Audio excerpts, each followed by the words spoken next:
जय श्री राम। धर्मशास्त्र प्रकरण में आज आगे लेकर के चलते हैं। अध्याय 11। तथैव सप्तमे भक्तानि खडनस्नता। तथैव सप्तमे भक्ते भक्तानि खडनस्नता अस्तन विधानेन हर्तव्यम हीनकर्मणः खलात् क्षेत्राद्गाराद्वा यतो वाप्नुपलभ्यते आख्यातव्यम तो तत्तस्मै पृच्छते यदि पृच्छति। ये है जो है कल का शेष भाग। मनुस्मृति से ही अभी ये प्रमाण चल रहे हैं। तो यदि ब्राह्मण को 6 बेला अर्थात 3 दिन उपवास हो जावे तो 7वीं बेला में हीन कर्म करने वाले मनुष्य के खलिहान, खेत अथवा घर से चोरी करके एक बार भोजन करने योग्य वस्तु ले लेवे, किंतु धन के स्वामी के पूछने पर चुराने का सच्चा कारण बतला देवे। आपत्कल्पेन यो धर्मम कुरुते ना पदद्विजः सनाप्नोति फलम तस्य परत्रेति विचारितम। जो द्विज अनापत काल में भी आपातकाल का धर्म करता है उसको परलोक में उस धर्म का कुछ फल नहीं मिलता है। यानी आप के ऊपर कोई ऐसी आपत्ति नहीं है कि आप चोरी करें, और फिर भी अगर आपने चोरी किया है और ब्राह्मण हैं तो आपको आपातकाल में जो धर्म का लक्षण है उसका फल नहीं मिलेगा, उल्टा आपको नरक भोगना पड़ेगा। याज्ञवल्क्य की स्मृति कहती है 3रे अध्याय में 35वां श्लोक है, छात्रेण कर्मणा जीवेत विषाम वाप्या पदिद्विजः निस्तीर्य तामथात्मानं पाययित्वा निषेध पथि।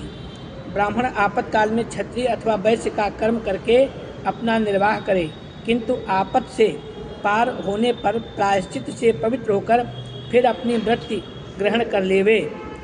कृषि शिल्पम भृतिर्विद्या कुशीदम शकटम गिरि सेवा नृपम नृपो वैक्ष मापत्तो जीवनानि तु 42वें श्लोक में है।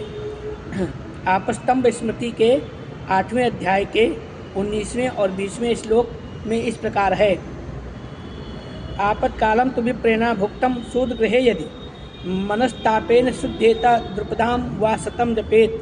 यदि ब्राह्मण आपातकाल में सूद के घर भोजन कर लेवे तो वह पश्चाताप करने से अथवा 100 द्रुपदा मंत्र द्रुपदाजाश्च कटपदाः, ये मंत्र आया है शुक्ल यजुर्वेद में। इस मंत्र का जप करने से शुद्ध हो जाता है।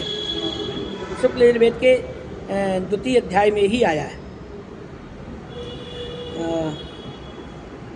नहीं 1म अध्याय में ही है, रुद्राष्टाध्यायी के। गौतम स्मृति के 18 अध्याय के 1 अंक में भी ऐसा लिखा। याज्ञवल्क्य स्मृति 3रे अध्याय, यदि 3 दिन ब्राह्मण को अन्न न मिले तो ब्राह्मण को छोड़कर अन्य जात के घर से एक बार भोजन योग्य अन्न चुरा लेवे, किंतु पकड़ा जावे तो धर्म से सत्य सत्य बोल देवे, सत्य वृत्तांत कह देवे। राजा को चाहिए कि ऐसा विपदग्रस्त ब्राह्मण का कुल, शील, विद्या, वेद, तप और कुटुंब का विचार करके धर्मानुसार उसकी जीविका ठहरा देवे। नारद स्मृति में विवाद पद अध्याय 3 के 61 और 63 श्लोक, ब्राह्मण को चाहिए कि क्षत्रिय का काम करके अपना आपातकाल बितावे, किंतु आपातकाल बीत जाने पर प्रायश्चित करके पवित्र हो जावे। जो ब्राह्मण मोहवश होकर उसी वृत्ति को करते हुए रह जाता है वो धनुधारी कहलाता है और अपने धर्म से पतित हो जाने के कारण पंक्ति के योग्य नहीं रहता, पंक्ति पावन में नहीं रह जाता, जैसे कि पूर्व में मैं कह चुका हूँ। प्रजापति स्मृति कहती है 47वें श्लोक में, यदि अपने कर्म से ब्राह्मण का निर्वाह नहीं हो सके तो वो क्षत्रिय अथवा वैश्य की वृत्ति से निर्वाह करे, किंतु कुत्ते की वृत्ति के तुल्य शूद्र की वृत्ति कभी न करे। नारद स्मृति विवाद पद में 3रे अध्याय के 58 और 60 श्लोक में प्राय ऐसा ही है, और 60-61 श्लोक में है कि बड़े मनुष्य छोटे का कर्म और छोटे मनुष्य बड़े का कर्म ना करें। उत्तम और अधम वृत्ति को छोड़कर मध्यम वृत्ति सभी के लिए है। गौतम स्मृति में इस प्रकार से 7वें अध्याय में 3रे श्लोक में आया है,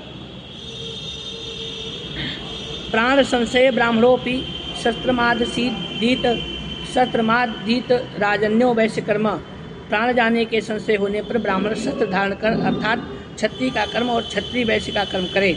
वशिष्ठ स्मृति के 3रे अध्याय में आया है, आत्मत्राणे वर्ण संकरे व ब्राह्मण वैश्यो शस्त्रमाद दीयाताम।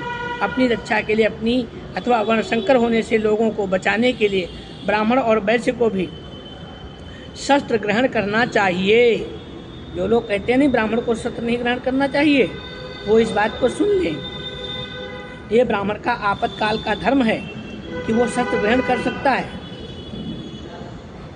अध्याय 26 में वशिष्ठ स्मृति के 17वें श्लोक में आया है, क्षत्रियो बाहुवीरेण तरेदापदात्पद्मात्मनः धनेन वैश्य शूद्रौ तु जपैर्होमैर्द्विजोत्तमः। क्षत्रिय अपने बाहुबल से, वैश्य और शूद्र धन से और ब्राह्मण जप और होम के बल से आपातकाल से पार हो लेवें। यह है आपातकाल के ब्राह्मण के धर्म हैं।